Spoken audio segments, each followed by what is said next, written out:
Welcome to another Game Nexus Mame review. Today we're going to be looking at Street Fighter the movie, released on Incredible Technology's 32-bit arcade hardware in 1995. Of course, it was based on the Street Fighter movie, which was released in 1994 in the United States, which featured live-action actors instead of anime or anything else. You got a selection of 14 characters here, all of which are from the actual Street Fighter games except for Sawada and Blade, who are just characters from the movie. I'm going to select Cammy since she's my favorite character from the Street Fighter series.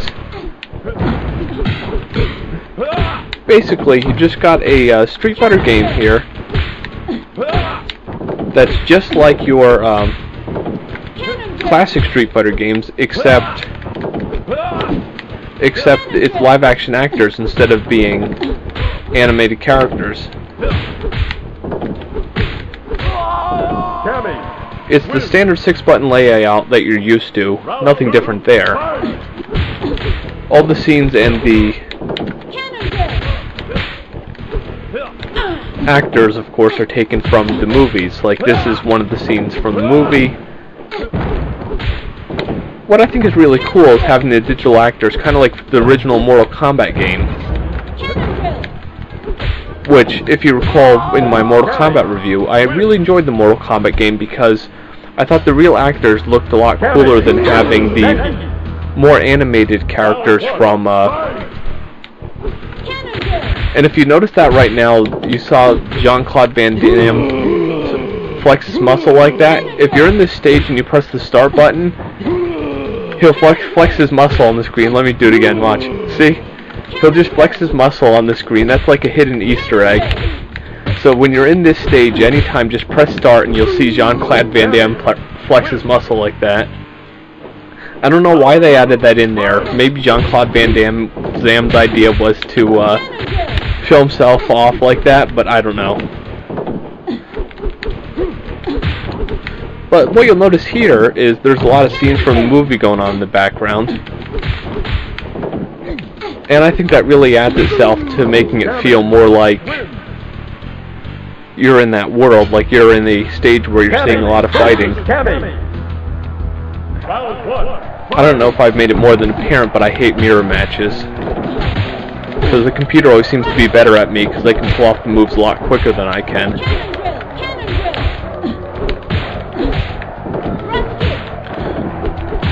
This game was actually released on the home market as well, on Sega Saturn and PlayStation.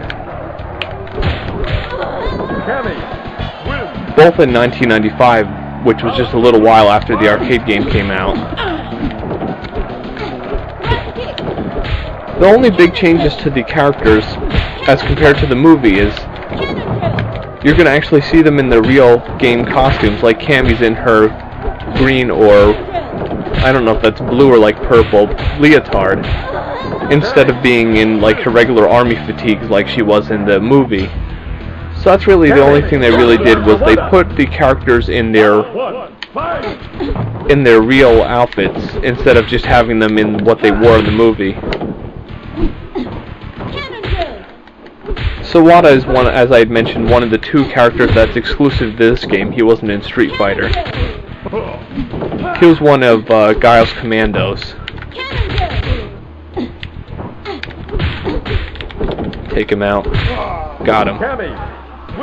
Speaking of Jean-Claude Van Damme, one thing that's very interesting is 3 years prior to this game's release, Taboon and Bias actually had figured they were going to make a game called Jean-Claude Van Damme the video game. Of course, Jean-Claude Van Damme didn't want to do it, and said thing never happened. It was going to be a fighting game featuring Jean-Claude Van Damme. But of course, what ended up happening is they made a little game called Mortal Kombat, and the rest is history. But take it 3 years later, Jean-Claude Van Damme saw how good video games were doing, so he figured, why not put myself in one? So when they offered him this game, he was more than happy to take it. But of course, since the movie did so poorly, and nobody liked it since it was slightly different than the actual game, like video game movies tend to be, this game kind of tanked and nobody really played it. That's why probably most of you looking at this review are probably seeing this game for the first time. I hate throw counters in this game. After like level 1, every character is going to throw counter you, so if you can, try not to throw, because it's pretty much pointless. This is another cool stage here. You saw E Honda in the corner there. I believe that's Ryu over there with his hands shackled.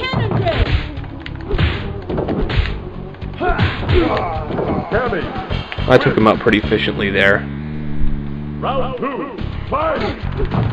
And I'm thinking that's just one of Guile's random commandos there. I hate that kick he does where he splits. That thing is the most annoying thing. And then he has that weird laser sword that looks like something you'd see in Star Wars. I honestly couldn't see Sawada ever being in any other game, which at this point he hasn't been. You better watch out. When the computer gets their super move, they'll usually pull it off pretty quick. He'll probably throw it at me any minute now. Or he'll just keep attacking me till I die. I was gonna say, what, I haven't died yet? Round 3, fight! Oh wow, you actually lose your super move if you don't use it in the same round you get it. That's an interesting thing to take note of.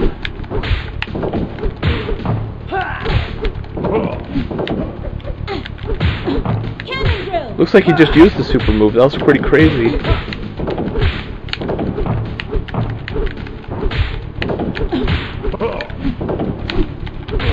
Got him.